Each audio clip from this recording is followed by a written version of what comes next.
Hey, Joe here from Home Studio Corner. Today I'm going to give you a piece of awkward advice because I need to hear it and you might need to hear it as well. So recently I've gotten back into electric guitar. So I did my EP, Amen, which released earlier this year, and I hadn't really touched electric guitar since the recording sessions for that. So it's been a while. And got the itch lately to play some shows, so I started putting my pedal board back together. First thing I did was strip everything off and go super simple. Then I realized I didn't like it super simple. I wanted to have more flexibility, so I kind of put all the stuff back on it.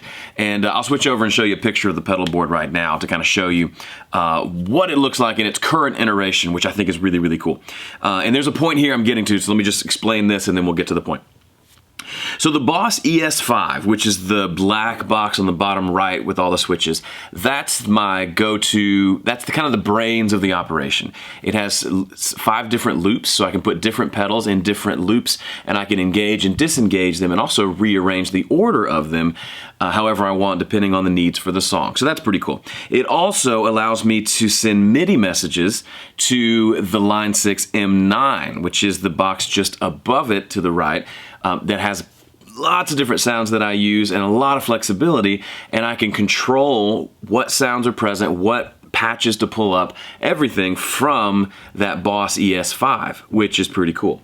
And then the rest are just, there's some expression pedals for control to kind of add some added control, and then things like the Memory Man and the RV6 for my delay and reverb. Not a ton of pedals, and a lot of the sounds are coming from that M9. I literally just finished wiring that board together and getting it all working on my birthday, which was this past weekend.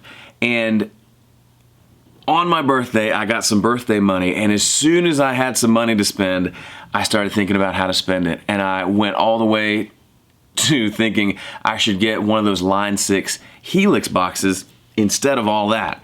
So the Line 6 Helix, if you're not familiar, it's kind of like the 11 rack, apparently a lot nicer. It's like $1,600 or something like that. And it's a floorboard controller that has all the effects and the amp sounds and amp cabinets and tons of sounds. Apparently sounds amazing.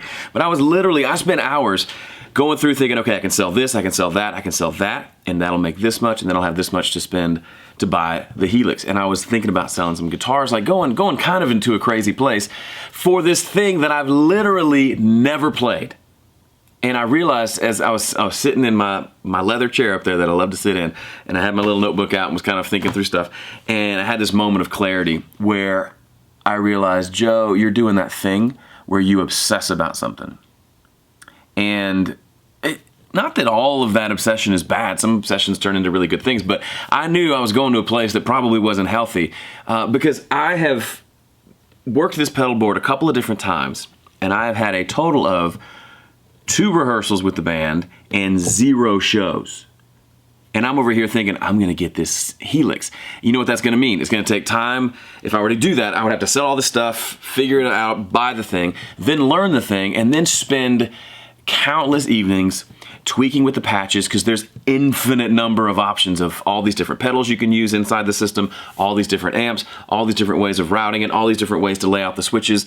As you can imagine, I would spend the next year just toying with it, just playing with it, maybe making a few sounds here and there, maybe recording something here and there, maybe playing a show here and there, but the bulk of the time would be spent just playing with a toy. Now, there's nothing wrong with getting a toy to play with it, but I recognized that I had crossed over from the gear serving the music to the music serving the gear. And that's what I want to warn you and myself against.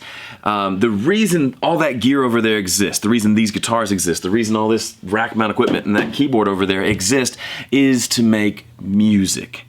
And if it gets to the point where I'm making music so that I can play with the gear, that feels backwards to me. It's not wrong, but it just feels like I've gone from being passionate about making music and writing songs and performing them and recording them, sharing them with the world, to, boy, I'd like an excuse to play with that over there.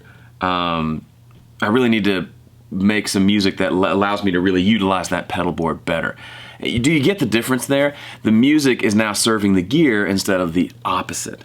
Now, I have nothing against gear. I love gear. When I have some extra money to spend, I love to go on Nashville Craigslist because there's a crap load of stuff there to buy. And I might find a cool pedal or a microphone or you know, some nifty little doodad. But this time I decided, you know what? I'm gonna spend my money elsewhere. Actually, I spent it on a bunch of pencils, which we'll talk about that another day. But, and I'm gonna focus on trying to book some shows and play some music. Play some music. What a novel idea. I've got all this stuff, but I'm not playing a lot of music. And it reminds me of advice I used to give years ago, and I still do. If you're considering a purchase, specifically a music gear purchase, think about the last purchase you made. What have you created with that thing? And if the answer is, not really much of anything, then I would say create something with that. So in context of a studio, release an EP, release a single using that piece of gear. And then let that be let your reward for doing that be, yeah, go buy that new thing that you wanted. For me, that has really helped curb the gear acquisition syndrome, the gas, a little bit. Because I try, and I'm not perfect at this, but I try to make myself, let's use this on a project. So let me go book a bunch of shows, or let me record a new album or something using this before I go on and get something else. So it's a good check for yourself. If you find yourself being more of a gear collector than a music maker, then and what you really want to be as a music maker, then I'd say shift that a little bit. Push the pause button on buying stuff for a while. Go make some music for a while, and you may find you don't really want to buy more stuff. Or the next time you want to buy stuff, it's because of all the creativity it can give you. I'll be the first to say, getting a new guitar opens up all sorts of new creativity inside of me. But the reason I like that new creativity is because it leads me to write songs, which leads me to record them and perform them, because that's really what I want to be doing. If I'm just buying it for the sake of buying it, for me, that doesn't do it for me. And I eventually just become dissatisfied because I'm not making music, which is really what I feel like I was made to be doing with a lot of my time. Does that make sense? There's nothing wrong. If you want to collect equipment and gear, that's great. That's just not who I am. And I imagine the majority of the folks who watch this video aren't as much interested in collecting gear as they are in making music. So if you find yourself, you kind of take a look at yourself, add a little self-awareness to the equation, and you realize, I'm acting more like a gear collector than a musician. Then don't beat yourself up. Don't should yourself to death. Just get out your calendar and book some time to work on something, to write a song, or to record that thing you've been avoiding, or to plan out a big tour, or to plan out your next album, or whatever it is. And I think you'll find you get a lot more excited about that. It's kind of like, I know I love cannoli. Those, you know, the little tube Italian dessert things. I love cannolis. They're amazing. They're not good for me, and they never really satisfy. I feel a little sick every time I have one or two. But when I have a good healthy meal, or when I've had a day where I've eaten well, which I'm working on, and I've exercised, and you know, it wasn't maybe as exciting as going out and grabbing a box of cannolis, but it was more satisfying on a deeper level. And it's the same with music. It's really fun to open that new box of toys and to mess around with it and play with it. And I don't want to lose that. But I get a deeper satisfaction out of creating a body of work. Having written music, recorded it, performed it.